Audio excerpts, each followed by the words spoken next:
বন্ধুরা সবাইকে প্রীতি ও শুভেচ্ছা জানাচ্ছি। আমি কমরেড শাবাব, সভাপতি বাংলাদেশের কমিউনিস্ট পার্টি মার্ক্সবাদী। পাকিস্তান বোমা, পারমাণবিক বোমা এবং যুদ্ধ বিমান এবং ট্রাঙ্ক, 500 ট্রাঙ্ক বলতে বিপ্লবী ট্রাঙ্ক, যেটা দিয়ে যুদ্ধ করে ট্রাঙ্ক প্রস্তুত রেখেছে আমাদের বাংলাদেশি ভাই মুসলমান ভাইদের সাহায্য করার জন্য। ओ भाई मारो मुझे, मारो मारो मुझे, मारो मारो नहीं, ये मजाक हो रहा है। एक सेकंड यार, मजाक हो रहा है। জয় হিন্দ বন্ধুরা, আমি দীপ আর আপনারা দেখছেন আপডেট ইন্ডিয়া। বন্ধুরা, ভিডিও শুরুর পূর্বে সামাদ্দার কথা যেগুলো শুনলেন সেগুলো কিন্তু এই মুহূর্তে পূর্ব পাকিস্তানের মিডিয়াতে পূর্ব পাকিস্তানের ইসলাম প্রোডাক্ট গ্রহণকারী টুপিদারে রাখা টেরোরিস্ট বা মাদ্রাসা ছাপেগুলো এগুলোই আলোচনা করছে যে পাকিস্তানের নিউক্লিয়ার মিসাইল অর্থাৎ নিউক মিসাইল, 200 থেকে 400 ট্যাঙ্ক, পাকিস্তানের সেনা, পাকিস্তানের গোলা বারুদ, পাকিস্তানের ফাইটার প্লেন, ওভারঅল সবকিছু ভারতের খেলাফ যুদ্ধ করার জন্য প্রস্তুত। তবে আমার এখানে একটু সন্দেহ আছে, বুঝলেন তো? সন্দেহটা এটাই যে পূর্ব পাকিস্তানে ইসলাম প্রোডাক্ট গ্রহণকারী টুপিদারে রাখা ব্যক্তিগুলো এরা কিন্তু নিজেদের স্বার্থে বা সকালে এক আব্বু, বিকেলে আরেক আব্বু, রাত্রে আরেক আব্বু, কখনো চীনকে আব্বু বানায়, কখনো পাকিস্তানকে বানায়, কখনো ইরানকে বানায়, কখনো কাতারকে, কখনো তুরস্ককে, মানে এক কথায় কখন কখন কাকে যে বানায় আব্বু এরা নিজেরাই ঠিক নেই। তবে আমি দেখেছি ইসলাম কিন্তু অলওয়েজ গদ্দার ছিল। এরা যেখানেই ঢুকেছে বা যেখানেই জায়গা নিয়েছে সেখানেই গাদ্দারি করেছে। আমি আদারওয়াইজ কথা বাদ দিলাম, এরা নিজেদের মধ্যে গাদ্দারি করতে পিছনে ছড়ে না। একবার ভেবে দেখেছেন এরা যদি এতটাই স্ট্রংলি হতো তাহলে কিন্তু বিশ্ব ক্ষমতা এরাই থাকতো। আজকের দিনে ভালো করে তাকিয়ে দেখুন, শুধুমাত্র মিডল ইস্টের সৌদি আরব, কাতার আর এই দুটো দেশকে বাদ দিয়ে বাকি ওভারঅল ইসলামিক দেশগুলো কিন্তু সবগুলোর ভেতরের অবস্থা খুবই খারাপ। আমি ওই প্রসঙ্গে যেতে চাই না।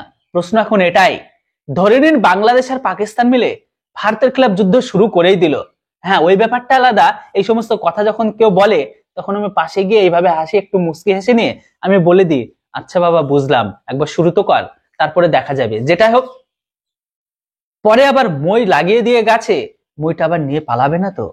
কেননা পূর্ব পাকিস্তানের ইসলাম প্রোডাক্ট গ্রহণকারী ব্যক্তিগুলো তারা যদি ভাবে আমাদেরও তো ইউক্রেনের মতো বিভিন্ন দেশ থেকে সহায়তা দিবে, যেমন ধরে নিন চীন, যেমন ধরে নিন পাকিস্তান, পাকিস্তানের উৎপাদিত পাকি ফ্যাক্টরি শুয়োর চীন, কিন্তু আমি তো মনে হয় না এদেরকে এরকম কেউ সহায়তা দিবে। কেননা এই রিজনে চীন কখনো নিজের স্বার্থ ছাড়া থাকে না, ও টাকা ছাড়া কখনো কিছু বোঝে না। বর্তমান সময়ে এই অবস্থাতেও চীন কিন্তু তাদের লোনকে শোধ করার জন্য পাকিস্তানের উপর প্রেসার করছে। আর এই কারণে কিন্তু বাংলাদেশ আইএমএফ থেকে 450 কোটি লোনকে নিতে চেয়েছিল, সেটাও কিন্তু আটকে গেছে। আর পাকিস্তানের কথা কি আর বলবো, পাকিস্তান একবার নয় চারবার ভারতের সাথে যুদ্ধ করেছে। যুদ্ধ করার পরেও তারা ভারতের সাথে গোহারা হয়েছে। এমতো অবস্থায় তারা যদি ভাবে যে আমাদের শেষ অস্ত্র পাকিস্তানের নিউক্লিয়ার মিসাইল, তাহলে ভাই ভারতের কাছে ওইগুলো কি আছে? তাহলে কি ভারত ওইগুলো দেখানোর জন্য না আঙুল চুষানোর জন্য রেখে দিয়েছে? আমার তো মনে হয় না 1971-এ যে অবস্থা ছিল ভারতের, সেটা থেকে কয়েক গুণ ক্ষমতা সম্পন্ন ভারত আজ। আর যদিও আমরা এই মুহূর্তে পাকিস্তান বা বাংলাদেশকে কাউন্টার করার জন্য কোনো কিছু করি না, কেননা আমাদের পাকিস্তানকে কাউন্টার করার জন্য না খেতে দেওয়া আর পূর্ব পাকিস্তানকে কাউন্টার করার জন্য ফারাক্কার জল, এগুলোই যথেষ্ট। সিভিক ভলেন্টিয়ারের ব্যাপারটা একটু আলাদা। যদিও এই মুহূর্তে বাংলাদেশ আর ভারতের মাঝে যদি যুদ্ধ লেগেই যায়, সাথে তাদের আব্বু যদি আসে, মনে হয় না বেশি দূর একটা গড়াতে পারবে। কেননা এই মুহূর্তে পূর্ব পাকিস্তান তাদের এয়ার ডিফেন্স সিস্টেম দ্বারা ভারতের মিসাইলকেই থামাতে পারে না, থামানো তো দূরের কথা, জানতে পারে না, সেখানকার লোকালিটির লোকগুলো বলে। তো অপরদিকে পূর্ব পাকিস্তানের ঘরের ভেতরে যে সমস্ত স্টকেজ গুলো আছে সেগুলো শুধু আছে, এখনো পর্যন্ত না কোনো এক্সারসাইজে ব্যবহার করছে, না পর্যন্ত রিয়েল ওয়ারে। বাকিটা তো চায়না মাল চললে চাঁদ থাক নয়তো সাম থাক, এটা তো আপনারা সকলেই জানেন। তাই এমতো অবস্থায় যদি চীন আর পাকিস্তান আর পূর্ব পাকিস্তান মিলে একসাথে যদি ভারতের উপর আক্রমণ করে, আপনারাই বলুন যে এই মুহূর্তে দুটো দেশের জিডিপি, দুটো দেশের মিলিটারি বাজেট, দুটো দেশের সমস্ত ভান্ডারকে এক সাইডে রেখে অপরদিকে ভারতের ডিফেন্স বাজেট, ভারতের মিলিটারি ইকুইপমেন্ট, ভারতের সমরাস্ত্র, ভারতের সৈন্য সংখ্যা, বেশি কিছু না, জাস্ট কনফিগারেশনটা চোখ বন্ধ করে দুটোকে দুই ভাগে বিভক্ত করুন। মোটামুটি যারা কিছুটা হলো বোঝে কনফিগারেশনটা, তারা এমনি বুঝে যাবে। আর রইল বাকি ভারতের কথা, আমার তো মনে হয় না যে পূর্ব পাকিস্তান যদি ভুলেও কখনো ভারতের সাথে এতটুকু যুদ্ধ করে, দ্বিতীয়, গাজা কিন্তু পূর্ব পাকিস্তান হতে বেশি সময় লাগবে না। যদিও ফিলিস্তিনিরা তো নিজেদের প্রোটেস্ট করার জন্য, জঙ্গি হামাস নিজেদের বাঁচানোর জন্য বাংকার করে রেখেছে, কিন্তু পূর্ব পাকিস্তানে তো সেটাও নেই। ভারতের মিসাইল এই পাশ থেকে জাস্ট লঞ্চ করারও দরকার নেই, আমাদের মিসাইলকে পদে লাথি দিলে ওই পাড়ি গিয়ে পড়বে। তাই এমতো অবস্থায় যে সমস্ত পূর্ব পাকিস্তানি গুলো এই আশায় আছে যে আব্বু আমাদের সহায়তা দেবে বা সাহায্য করবে সমস্ত রকম ভাবে, একটু ভালো করে খোঁজ নিন, কেননা আব্বুর নিয়ত প্রথম থেকে খারাপ ছিল। এরা কখনো কারো সঠিক টাইমে তো দাঁড়ায়নি, আর যদি তাই হতো তাহলে কিন্তু জম্মু কাশ্মীরের ভেতরে কাশ্মীর অনেক আগেই নিয়ে নিত। যেটা হোক বন্ধুরা, সামাদ্দার কথা আগে ভালো করে শুনে নিন, অনেক ইন্টারেস্টিং একটি ভিডিও। কেননা এই সমস্ত ভিডিও যখন কেউ বলে না যে পূর্ব পাকিস্তান আর পাকিস্তান একসাথে ভারতের উপর আক্রমণ করব, বিশ্বাস করুন বহুত এন্টারটেনমেন্ট নিয়ে এই সমস্ত ভিডিওগুলো দেখে। চলুন দেখে নি। তাহলে কথাটা কি আবার রিপিট করব? পারমাণবিক বোমা, যুদ্ধ বিমান, ট্যাঙ্ক এবং সৈন্য প্রস্তুত রেখেছে আমাদের বাংলাদেশের মুসলমান ভাইদের সাহায্য করার জন্য। কারণ ভাই ভাই মুসলমান এক। আচ্ছা, তাদের আরো একটা কথা এখানে আছে যে 1971 সালে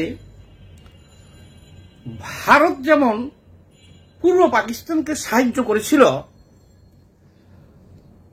ঠিক তেমনি 2024 সালে এসে এই বাংলাদেশকে সাহায্য করতে চায়। তখন সাহায্য করেছিল ভারত,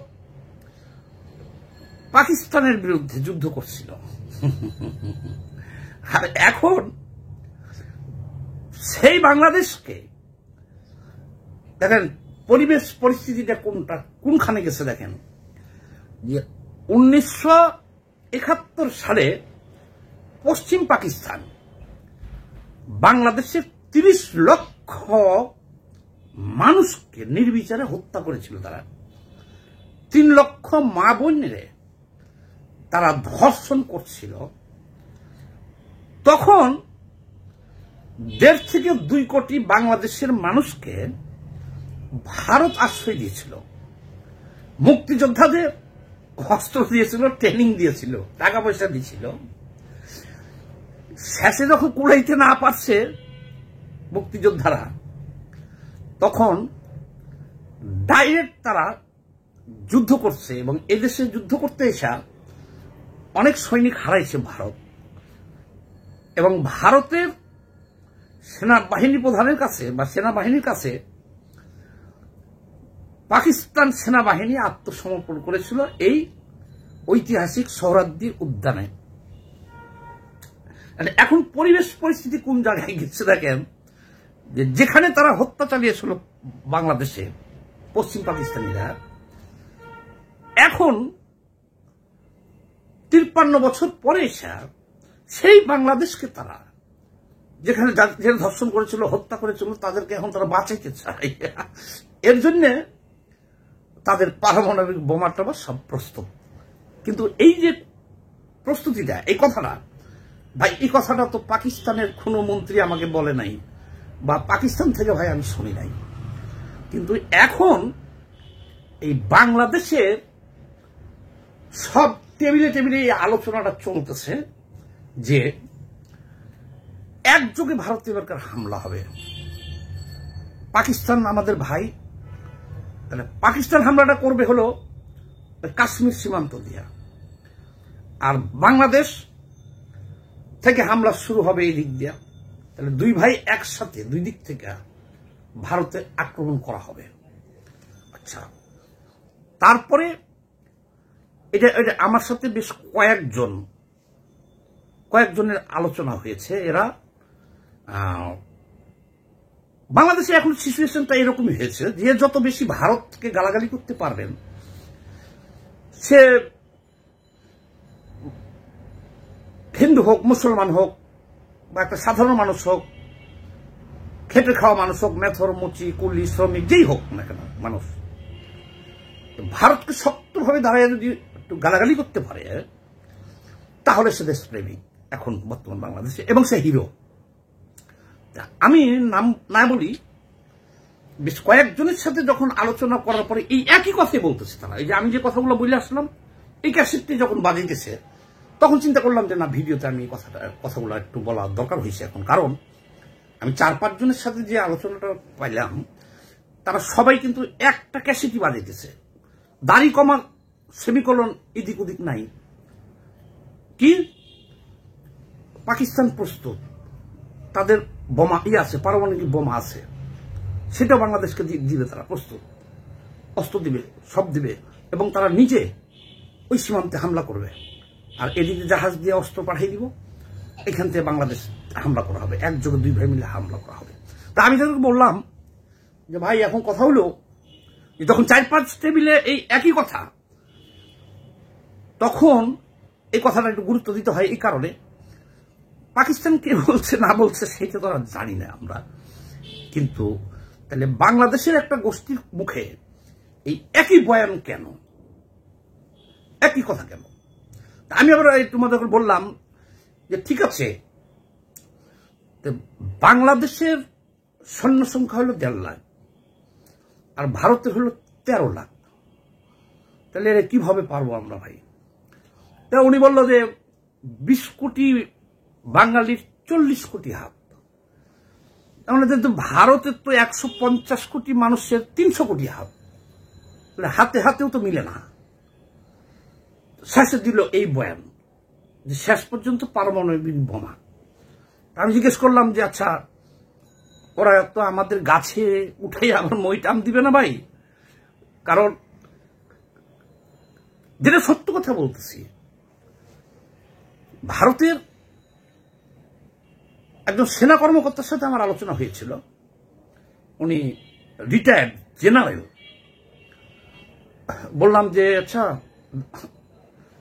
ভাই, আমরা এই যে অবস্থা চলতেছে, যদি আমরা এখন যুদ্ধ শুরু করি, ভারতের বিরুদ্ধে কি পারবো? আমারে আবার তুমি করে বলে জেনারেল। কয় আরে দাদু, তুমি তো, মানে ওনার এক নাতির নামের নাম, সেই হিসেবে আমাকে তুমি বলে এবং দাদু বলে। বলে দাদু তুমি কি পাগল হয়ে গেলা? আমি না না, আপনি যুদ্ধের হিসাব কিতাবটা দেন, আপনি তো জেনারেল ছিলেন, রিটায়ার্ড। বললো ঊর্ধ্বে 10 থেকে 11 দিন লাগবে পুরো দেশটা ক্যাপচারে নিতে ভারতের। আমরা বলেন কি, তাহলে আমরা যে এই 16 কোটি 20 কোটি মানুষের 40 কোটি হাত দিয়ে কি করবো তুমি? তাদের যে ভারতের যে ভারত হলো এখন, উনি বললো ভারত হলো 3য় বৃহত্তম সেনাবহর তাদের পৃথিবীর মধ্যে, 3য়। তো অনেক 10-12 দিনে আমি বললাম কি পুরো দেশই নিয়ে, হ্যাঁ পুরো দেশ ক্যাপচার করতে পারবে তারা 10-12 দিনে। তো যাক, আমি এটা তো হলো জেনারেলের কথা, কিন্তু এই যে পাবলিকরা যে কথাগুলো বলতেছে, তারা মনে করতেছে যে পাকিস্তানের পারমাণবিক বোমা আমার বোমা, পাকিস্তান মানে আমি মানে পাকিস্তান হয়ে গেছে এখন। আদৌ কি পাকিস্তান এগুলো আমাদেরকে দেবে? তা আমি আবার এদের সাথে আলোচনার সময় বললাম যে পাকিস্তান যতবার যুদ্ধ করছে ভারতের সাথে, ততবারই তো নাকে খত দিছে ভাই। 1965 সালে একবার হারছে, গোহারা হারছে, 71-এ গোহারা হারছে, আরো মাঝে মধ্যে যখন লাগে তখন তো হারেই। আর এই 53 বছরে এখন ভারতের যে অর্থনীতি, ভারতের যে সমর শক্তি, যে ক্যাপাসিটি, এখন কি পারবো? কয় আর একটু বোমা মারি দেবো, পারমাণবিক বোমা মারি দেবো পাকিস্তানকে। তো যাক, এখন যে কথাটা আমি বলতে চাই, দেখেন আবেগে একটা দেশকে ধ্বংস করা যায়। অনেকেই বলবো যে আমি ভারতের দালাল না, আমি জনগণের পক্ষে কথা বলছি। এই যে কথাগুলো বললাম, এগুলো হলো এক ধরনের, এরা হলো পাগলও বলতে পারেন, এরা হলো মৌলবাদী গোষ্ঠী। এরা মৌলবাদী গোষ্ঠী, জঙ্গি গোষ্ঠী। এদের কথা হলো যে তারা শহীদ হয়ে যাবে। মানে এই শহীদ হইতে গেলে, কিন্তু আমরা যেটা সার্বিকভাবে চিন্তা করি যে এই যে বাংলাদেশের 16 কোটি বা 20 কোটি মানুষ, আমরা কেন ভারতের সাথে আমরা যুদ্ধ করব আর পাকিস্তানের পারমাণবিক বোমাকে আমাদের বোমা হিসেবে আমরা ধরে নিব? পাকিস্তানের সৈন্য 6 লাখ আর আমাদের 1 লাখ 1.5 লাখ, এটা যোগ করে 7.5 লাখ করে ফেলছে। এটা কিন্তু জঙ্গি মৌলবাদী গোষ্ঠী। এখন কাজের কথা বলি আমি, এদের হাতে দেশ গেলে এই দেশটা একদম নিশ্চিহ্ন হয়ে যাবে। এখন যেটা কাজের কথা বলি, দেখেন এই দেশটা 1971 সালে স্বাধীন হওয়ার পরে বঙ্গবন্ধু শেখ মুজিবুর রহমান ভারতকে অনুরোধ করছে যে আপনাদের সৈন্য নিয়ে যান, তারা সাথে সাথে নিয়ে চলে গেছে। 1 নাম্বার 2, ইতিপূর্বে এটা ভিডিও অনেক বড় হয়ে যাবে, ভারতের অনেক সুযোগ ছিল বাংলাদেশ দখল করার, তারা কখনো এটা করে নাই। আচ্ছা, 2 নম্বর যে বিষয়টা আমি বলতে চাচ্ছি যে 3 বছর 3.5 বছর বঙ্গবন্ধু দেশ চালাইছে ভারতের সাথে সম্পর্ক করে। জিয়াউর রহমান এই দেশ চালাইছে, ভারতের সাথে সম্পর্ক ছিল। তারপর 7 দেশ চালাইছে, ভারতের সাথে সম্পর্ক ছিল। ওই এরশাদ দেশ চালাইছে, সম্পর্ক ছিল ভারতের সাথে। কেন বেগম জিয়া দেশ চালাইছে 3 বার, ভারতের সাথে সম্পর্ক ছিল। শেখ হাসিনা চালাইছে 4 বার, ভারতের সাথে সম্পর্ক ছিল। 111 সরকারের সময় ভারতের সাথে সম্পর্ক ছিল। হঠাৎ করে এখন আমাদের 2024 একটা গণঅভ্যুত্থান হলো, শেখ হাসিনাকে সরানো হলো, তাহলে এখন কেন ভারতের সাথে আমাদের যুদ্ধ বেজে যাবে ভাই? তাও আবার বাংলাদেশের সমরাস্ত্র হিসাব, পাকিস্তানের সমরাস্ত্রকে বাংলাদেশের সমরাস্ত্র বানাই, এই যে হিসাব, এই গুজবটা দেখি বহুত লোকে বলতেছে। এই কারণে আমি ভিডিওতে এটা তুলে ধরলাম। ভারতের পতাকা যখন বিএডের মতো শিক্ষা প্রতিষ্ঠানে পদদলিত করা হইল, আরো অনেকখানি হইল, তখন আমাদের সরকারের উচিত ছিল এদের বিরুদ্ধে কঠোর ব্যবস্থা নেওয়া এবং দুঃখ প্রকাশ করে একটা বিবৃতি দেওয়া। তাহলে কিন্তু জিনিসটা ভালো হইতো। যেমন ভারতে হাইকমিশনে, আমাদের সহকারী হাইকমিশন আগরতলায় যে ভারতে হামলা হয়েছে, বিক্ষোভ করছে, হামলা হয়েছে, বাংলাদেশের পতাকা পুড়াইছে, ভারত সরকার কিন্তু দুঃখ প্রকাশ করছে, বিবৃতি দিছে এবং তাদের আমাদের সব হাইকমিশনে নিরাপত্তা জোরদার করছে। তাহলে বাংলাদেশে ভারতের পতাকা যখন পদদলিত করতেছে ফ্রি স্টাইলে, কেন বাংলাদেশ সরকার দুঃখ প্রকাশ করে না বা কেন পদদলিত করে না? বাংলাদেশ সরকার কি চায় সত্যি? আমরা কিন্তু তীব্র নিন্দা জানাইছি। দেখছেন যে ভারতে বাংলাদেশের এই হাইকমিশনের যে হামলা বা ঘেরাও, জ্বালাও, পতাকা জ্বালাও, এর জন্য তীব্র নিন্দা জানাইছি। কিন্তু যখন আমাদেরকে তারা ফোন করতেছে ভারত থেকে যে আপনাদের দেশে তো আগে ভারতের পতাকাকে পদদলিত করল, তখন কি করলেন আপনার? তখন এইটার উত্তর কি দিব আমরা? বলেন। আমরা তো এটা চাই না। আমরা চাই প্রতিবেশী বদলানো যাবে না, সম অধিকারের ভিত্তিতে, সম মর্যাদার ভিত্তিতে আমরা ভারতের সাথে সুসম্পর্ক চাই। শেখ হাসিনাকে তারা আশ্রয় দিয়েছে, কিভাবে তাকে ফিরিয়ে আনা যাবে এটা ভারতীয় সরকারের সাথে আমরা আলোচনা করতে পারি, আইনগত ব্যবস্থা নিতে পারি। এই যে ভারত বিরোধিতা করতে যায়, দেখেন ভারত বিরোধিতা এবং এই যে ভারতের পতাকা যেভাবে পদদলিত করা হলো, এই যে ইসকন নেতা চিন্ময়, একে এই মুহূর্তে গ্রেপ্তার করার কোনো প্রয়োজন ছিল না, বা গ্রেপ্তার করলে তাকে এতদিন জামিন দেওয়া উচিত ছিল। সরকার নিজেই এই ইস্যুটাকে কেন জিয়ে রাখতে চাইতেছে আমি বুঝতে পারলাম না। তাকে জামিন দিয়ে দেওয়া উচিত ছিল। তো তাকে নিয়ে ভারত শুধু একলা না, বিশ্বের অনেকখান থেকে, অনেক দেশ থেকে, এই ইসকনের বিভিন্ন শাখা থেকে আসছে, প্রতিবাদ করছে। আমরা কেন এই ইনজুরি টাইমে দেশটাকে অস্থিতির করার সুযোগ দিব? আমরা কেন? আমি এটাই বলতে চাই, কেন এগুলো হইতেছে, কি কারণে? সুখে খাইতে ভূতে কিলায়। ভারত যেদিনকে বাংলাদেশের 1 ইঞ্চি মাটি দখল করতে আসব,